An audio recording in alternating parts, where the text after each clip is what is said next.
Welcome to Florida Focus, a college football podcast. My name is Brandon. I am a lifetime Florida State Seminole fan. And I am Chris, and I'm a rabid Gator fan.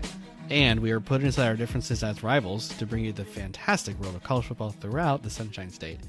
Today, Chris, it's here. We have our Fave 5 list, and I know we struggle with the name, but let me say a few, and then we'll let the fans tell us what's right. Yeah.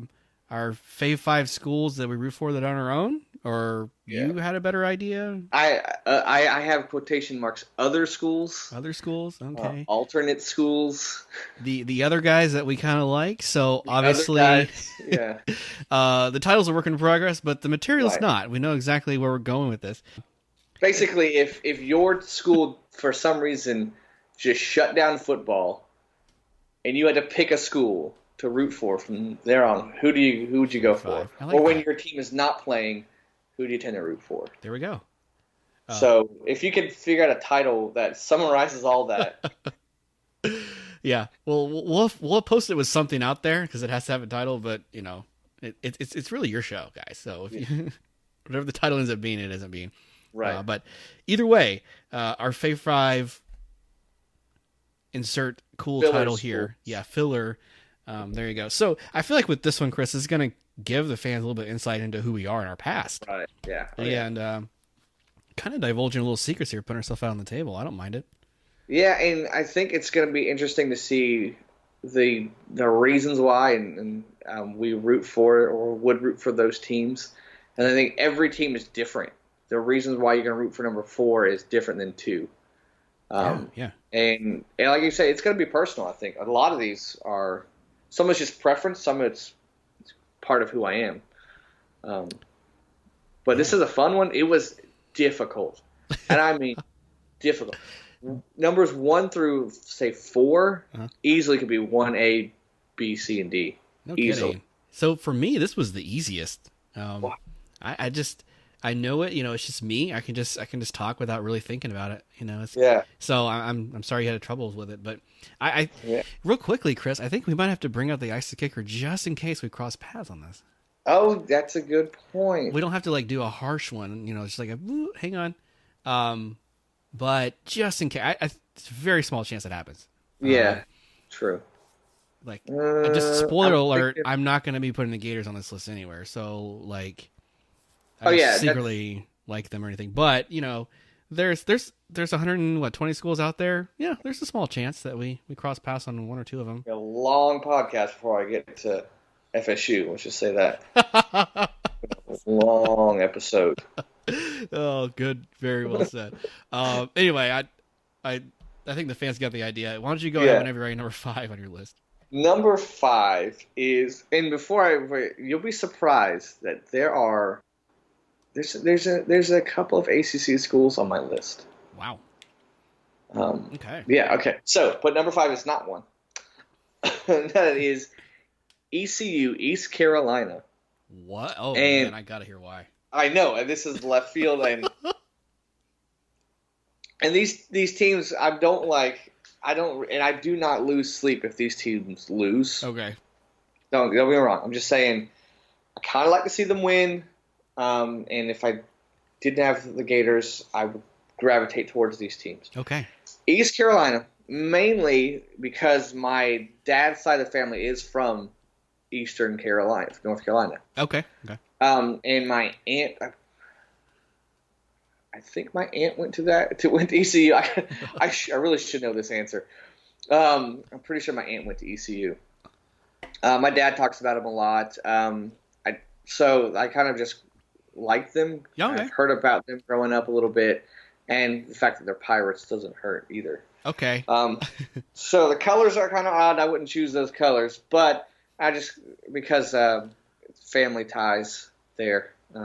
So that's why they're number 5. I like that. See, this is we're already getting to know each other. This is great. I didn't know that. That's incredible. I was about to ask you what city they're in. Is it Greenville, South Carolina? Sure, we'll go with that. Okay, no, sure. It's North Carolina. I do North know Carolina? it's North Carolina. Okay. Like I said, it's loose, and that's why it's number 5. Gotcha. Yeah. I can't wait to hear the ACC schools because my number 5 is an ACC school, and It is the Virginia Tech Hokies. We are icing that kicker. Holy cow! There we go. It happened already. We are icing that kicker. Okay. Wow. Well, that's number 5. Right. We'll hold off on that. All right. We'll have a lot to say about VTech. Okay. Cool. Awesome.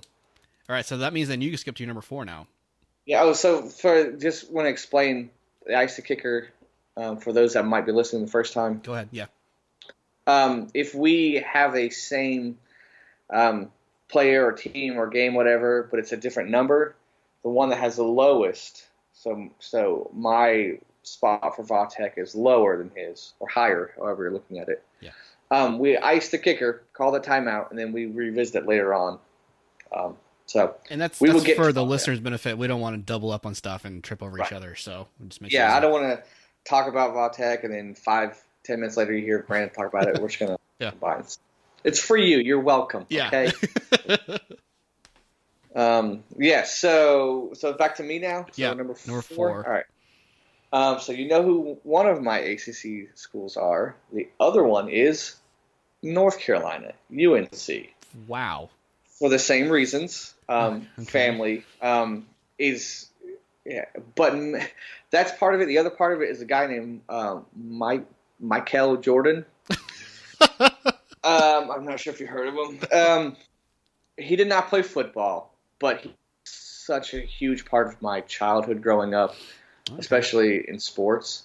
I mean, from the Bulls to Space Jam to Gatorade, he was like the guy growing up. So the fact that he went to North Carolina, and that my dad was kind of like North Carolina in him because grew up in North Carolina. And then just the fact that now that the Gators have the Jordan brand really solidified them up there. Oh, yeah. So a lot of it has to do with basketball. But so North Carolina is my number 4. Cool pick. Yeah. Yeah. I mean, it's obviously, as long as Forsyth's not playing these teams, I don't have any ill will against them. But that's kind of fun. They've had a few blips in football. You know, they had Butch Davis as a coach for a while. They had Julius Peppers. Yes. They produce NFL talent. So Return of the Mac is there. So I mean, not so much anything to do with football, to be honest, but because of all those reasons, I kind of gravitate a little bit towards North Carolina. Partial to the Tar Heels. I like it. Mm-hmm. Yep. Okay, so we're gonna move another part of the country. Let's move over to this more central part. My number 4 favorite team that I root for is the Nebraska Cornhuskers. Oh. So I love the fact that they are so loyal to their team, no matter what.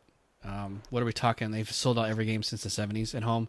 And something crazy like when they have a home game, it's like the stadium's the 3rd biggest city in the state. Crazy. like there's just nothing there but corn and the Cornhuskers. But, from back in the 90s with Tom Osborne, obviously, Florida State had to go on the road and play them. And this is something I'll never forget. I think it was 1980. This is when Bowden knew he made it. He went on the road.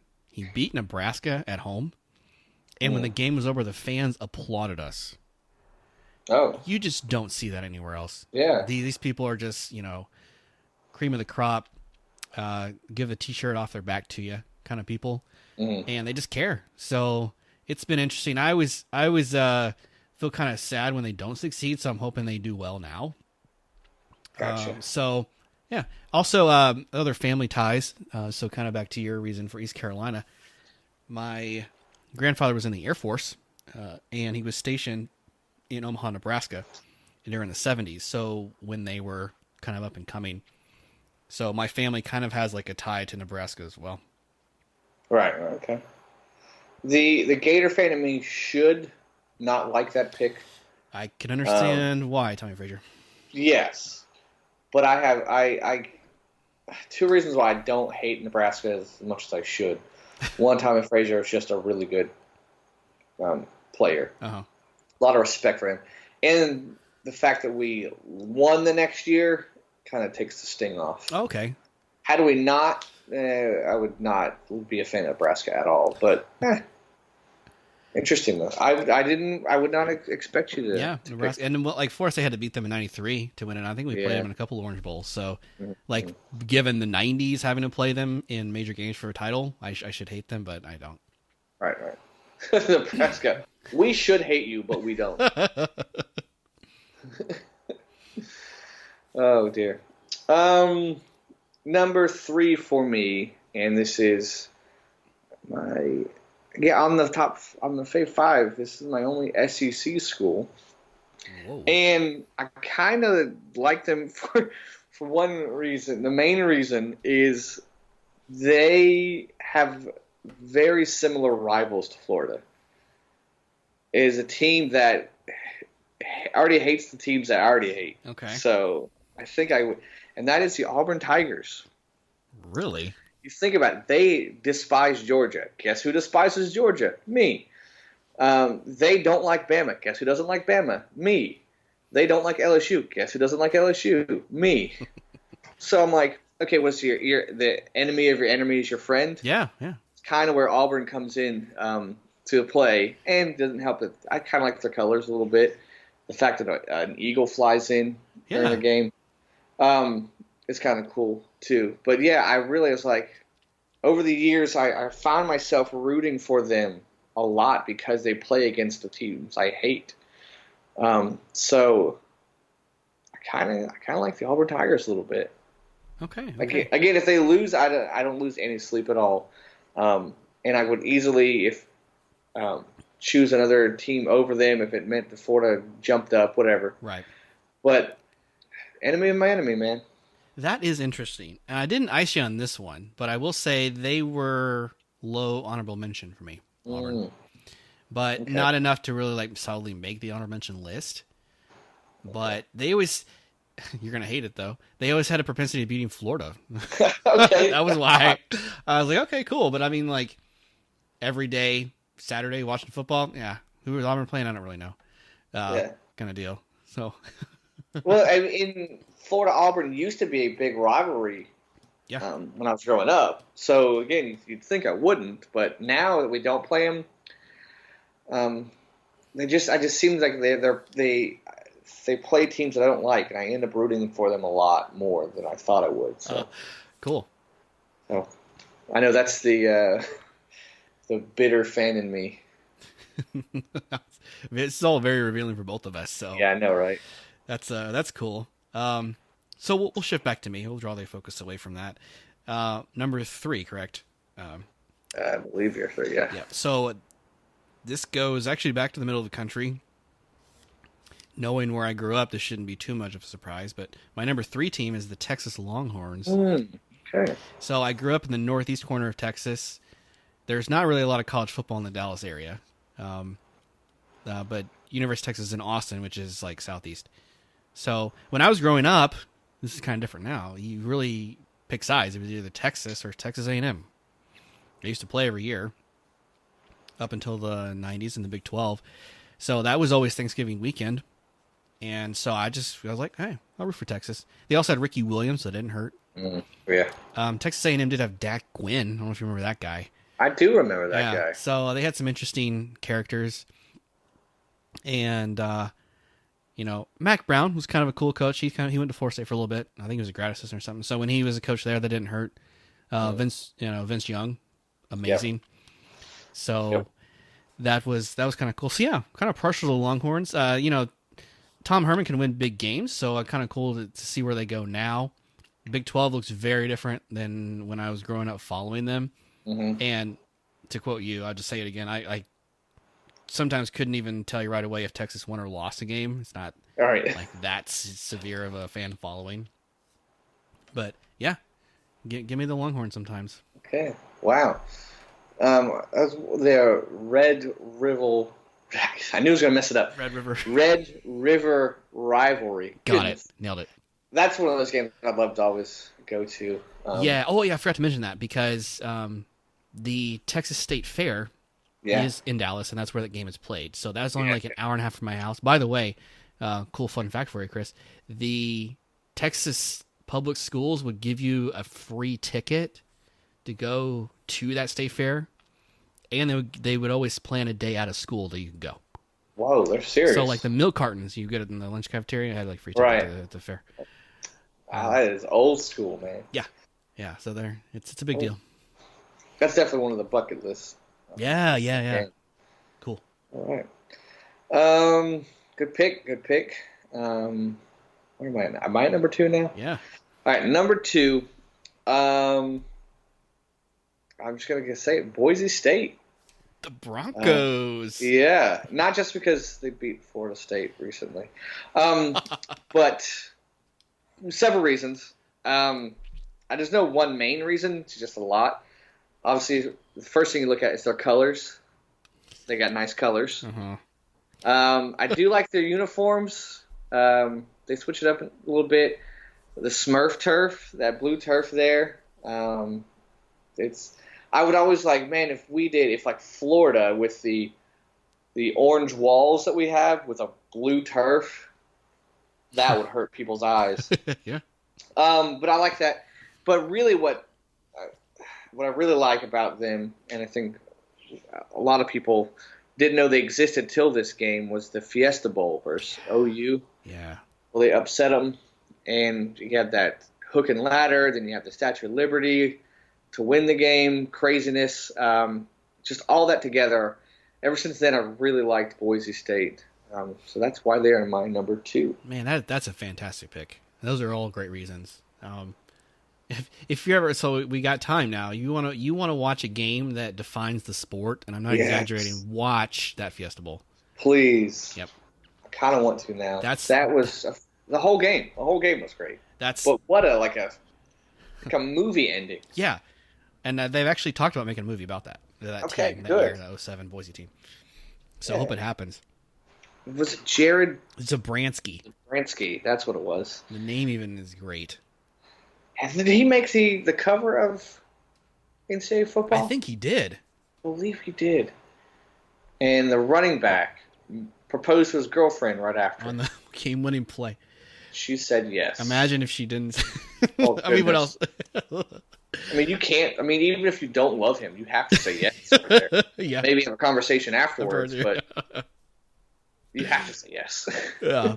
Man, yeah, great pick. And I mean, just the way they tore through, the late 2000s into the 2010s with the success of Chris Peterson, and man, they were always in a major bowl game. Yes, yeah.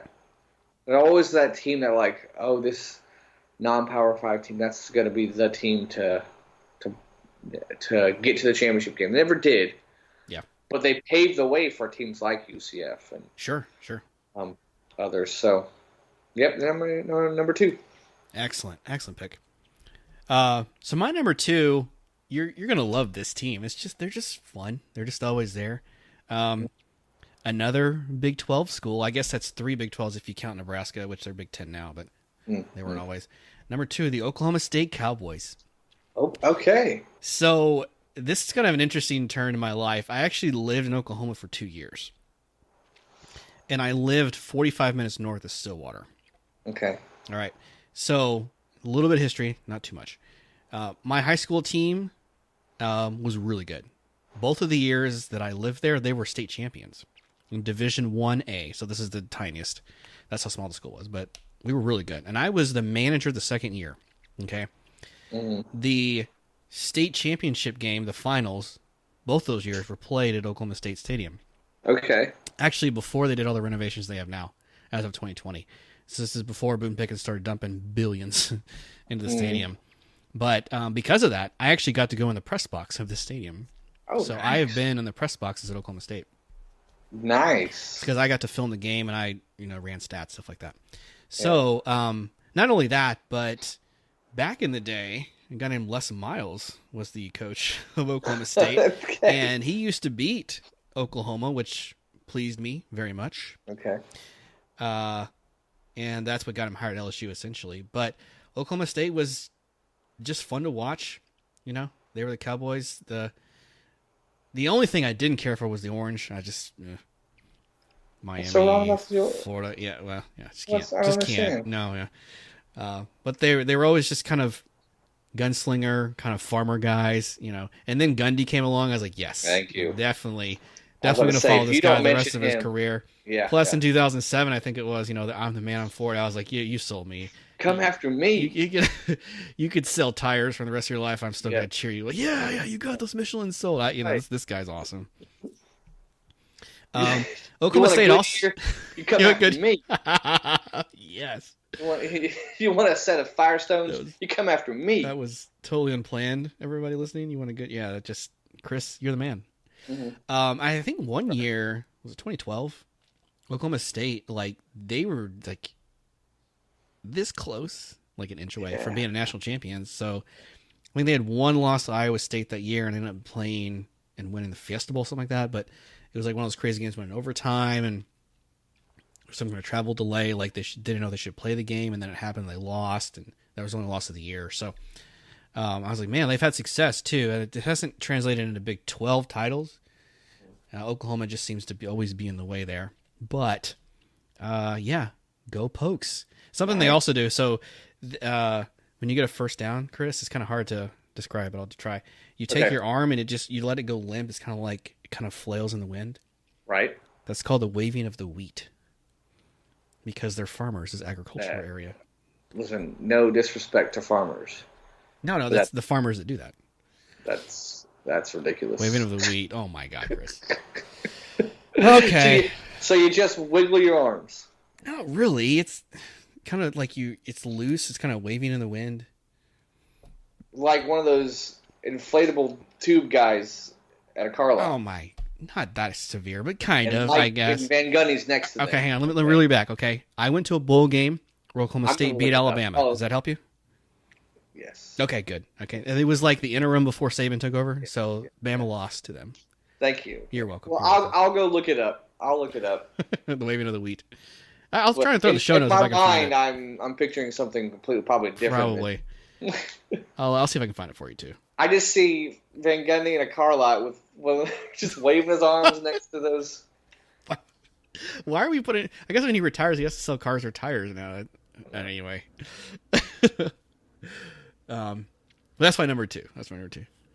Oh dang, your number one's not a surprise now. Oh, I know. It's kind of stole the thunder a little bit, but sorry. Virginia Tech. Yeah, it's my one and your five. Yep.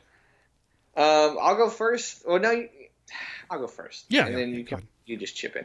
The main reason, a guy named Michael Vick. Yeah. When he came onto the scene, he was doing things on the football field I've never seen before. I had seen running quarterbacks, but nothing like him. And then, like when he did throw it, it was just a simple flick of the wrist, you know. Yep. He was special. Then you top Beamer ball, Enter Sandman, Thursday Night Football. It was just fun to watch. And then it doesn't hurt that they played against FSU in Miami. So I kind of like that too. Mm-hmm. So those are my main reasons. But Michael Vick and Beamer were like the main reasons why I kind of gravitated towards them and liked them, and then I've liked them ever since. Yeah. So I mean, everything you said, Vic is one of the biggest reasons why. I always kind of saw some parallels between Bowden and Beamer, and so when they played in the '99 title game, it didn't surprise me. It's like guy that stays at a school for decades, finally catches a break, finally has the athletes to go the distance. Beamer's was a little more short-lived because it was kind of all off of Vic versus Bowden's kind of built over time. Yeah. But that was another reason why. You mentioned the Beamer ball. I was like, man, these guys can win with defense and special teams. No other program was known for that. It was amazing what Bud Foster did to get it to that point. The colors, pretty cool. Purple. Yeah. An original mascot, that's always a big deal to me. Yeah. Like, if you're a tiger or a bulldog, sorry, you're kind of off. But, that's, all that kind of factored in. And obviously, we play them in 99. We don't play, they're in the opposite side of the ACC, so we don't play them very often. Right. But, no. Well, I'll see how the Hokies do from time to time. Yeah, and you mentioned the colors. How Nike will every now and then will experiment with jerseys and stuff. Some good, some awful, like our gator skin ones. Oh yeah. But they had one.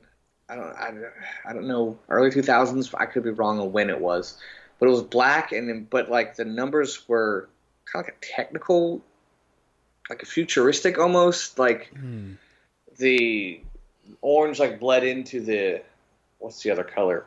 I don't even know what that color is called. The orange and the other color. Purplish. Yeah. Purple, I think that's what you're talking like, about, actually. it was really cool. One of my all-time favorite uniforms. That just kind of solidified what I already liked about them. So Nice. yeah. Did not think we were going to have the same one. I didn't either. I had no clue. So the year that Boise State beat Virginia Tech, that must have been a fun game for you to watch. Yes, yeah. Okay. That was a lot of fun. My 1 and 2. Yeah, I would love to go to a Thursday night football game there when it's rocking, and so it'll be real fun. Awesome. Seems like a fun atmosphere. Yeah, no doubt. Okay. All right.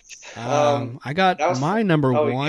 Yeah. I was ready. I'm ready to roll, but I guess I should let you go. I don't think this one is going to be too much of a surprise, really. No, I'm not. It's not a shocker. It's the UCF Knights. I really, I kind of knew about who they were before I moved to Orlando, but my family kind of swayed me. So we're getting personal here. My wife is a UCF grad. She was in the marching band. She was in the Marching Knights. They used to be called the Golden Knights. But to see a program, the evolution they've taken is amazing. It really is. To go from like a D3 school, their very first game was played like in a soccer field, and the lines weren't even painted, and it was pouring rain, it was soaked, and they were basically playing a community college team. And that was just in the mid-'70s. And here they are. They used to play in downtown Orlando. They got their own stadium. Then you go to the 2017 undefeated year. No, I don't claim the national championship. We've been over that. Yeah. But still an amazing feat. Right. Considering they had not one, I believe, but 2 winless seasons in their program's history. To go D3 and D2 and then 1A and then 1, just to keep working their way up. And to think that, if you're going to take a team in the Power 5 now, they're your number one choice. They have to be. They're the best program, the most stable. And it's really cool. So it's been neat to see the traditions. Season ticket holder there, so I go to the games anytime I can. And, it's a decent atmosphere. So, it's amazing to see all that. And, I've kind of fallen into the hometown crowd, I guess. But I've been doing my due diligence to do research on the program and see who they are and who they can be. So. All right. There you go. Yeah, being in Florida, I know a lot of people that went there or go there, and it is interesting to see where they were to where they're at now in the program. You go from a winless to undefeated season. Yeah, like it's impressive. Yep, it's impressive. And then one guy that definitely sticks out to me is Dante Culpepper coming from there, because he was from my hometown. I didn't know that. Yeah, from my hometown. His school was not really a rival of ours, but we played them. And it's crazy. My stepbrother at the time played football with him. But my stepbrother also played baseball. And I remember he was like, it was very clear that I'm not going to play at all. I'm not going to get any playing time at all. So he put all his time into baseball. Because he was like, yep, that guy's better than everybody, so I'm going to go play baseball now. I would say he's on the Mount Rushmore of UCF. He has to be. Oh, he's got to be. If not the best. I was always a fan of Kevin Smith. Most people don't know who he is. He was a running back. He had over 2,000 yards in the mid-2000s for the Georgia O'Leary teams. But Kevin Smith was a favorite of mine. Bortles, also from Oviedo. He's in the Orlando area. It's kind of fun. And a lot of cool mystique there. They have basically medieval times. Wars comes out, so plus they do the bugle fanfare. Yeah, it's a fun and entertaining time. Mm-hmm. Yep. Cool. Very cool. Good list. Good list. Yeah. This was interesting. Yeah, we learned a lot about each other. So let's go ahead and do recap yours and then do honorable mentions too. Yeah. So my number 5, ECU. Number 4, North Carolina. Number 3, Auburn. Number 2, Boise State. And number 1, Virginia Tech. I have one honorable mention. I guess there's a couple that I could, but really one that sticks out and just didn't make the list. And that is South Carolina. Huh. And this is funny because my dad's side is from North Carolina. My mom's side is from South Carolina. So I kind of like them. They occasionally would beat Georgia, like they did last year. Yeah. So that would make me really, really happy when they did that. And the fact that they had former coaches, especially the Spurrier days, I was a real big fan of them then, and kind of for Muschamp now. Okay. But, I mean, if and when he leaves, I won't care. Okay. It doesn't hang on him being there, but that's kind of why they just missed out. Any thoughts on Lou Holtz? Any tie there? Oh yeah, Lou was he was pretty good too. I forgot about this. Good call. Okay. He was fun. I'm indifferent. On him. So yeah, that's why they just missed out. Interesting. I've learned so much about you today, Chris. I'm yeah. Sure. Are you still the same guy? I don't know. So let me recap. So number 5 for me, Virginia Tech. Number 4, Nebraska. Number 3, Texas. Number 2, Oklahoma State. And number 1, UCF. I mentioned the one honorable mention, which is Auburn. But another program that really caught my eye was USC. Southern California, the Trojans, when they had Leinart and Bush, especially Reggie Bush. I think you and I had kind of talked just off the cuff recently about like who was like the best college player of our time, and I think we put Reggie Bush number 1, or at least he's in the top. He was in the discussion for sure. But when they were making their run through the Pac-10 or Pac-12, whatever it was at the time with Pete Carroll, it was something else. That they just couldn't be touched for 5 years straight. Just no one beat them, and it was kind of cool to see it happen. And that was, it is the only time in my life I have actually watched a West Coast team. Still don't to this day. I don't, Chris Pearson went to Washington. I was like, I can follow them. No, gave up. But to see them in prime time, and they had the Hollywood feel. It was like they were like the pro team of LA at the time. It was kind of fun to watch. So they almost made the list. Celebrities on the sidelines. Yeah. Will Ferrell is like one of my favorite actors of all time, so that doesn't hurt either. Yeah. Oh, I would not. I mean, I'm not surprised with some of them, but that one definitely shocks me that they were almost there. They were good enough to catch my eye, Chris. Whew, that was fun. Yeah, that's a lot of fun. I think I'm really looking forward to seeing what everyone else has to say. So we encourage you guys. Let us know who and why. Like a brief description of why you chose them. Yeah, because we've literally shared our lives here. It goes from a journey for where our families were, why we like the teams that we do. Yeah, we even admitted to liking you, a divisional opponent, South Carolina. So anyway, I know it's craziness. It's funny like how some of it's because we have family members or we grew up there, to just the team colors, to me like an Auburn because I'm petty. Just different reasons why. But I definitely want to hear what you guys think. Yes. What do you think of our list? Give us your own. Yeah. How can they reach out to us, Chris, and do that? FloridaFocusPodcast.com. It's that easy. And when you're in that podcast player of choice, a star rating and some feedback would be welcome as well. We'd love to see how we're doing great and how we can improve upon the show. Mm-hmm. Please hit us up. Yep.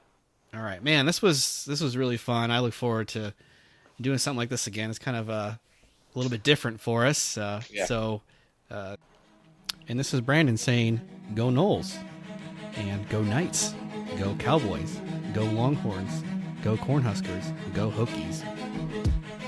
And go Gators, and Hokies again, and Broncos, and Tigers, and Tar Heels, and Pirates.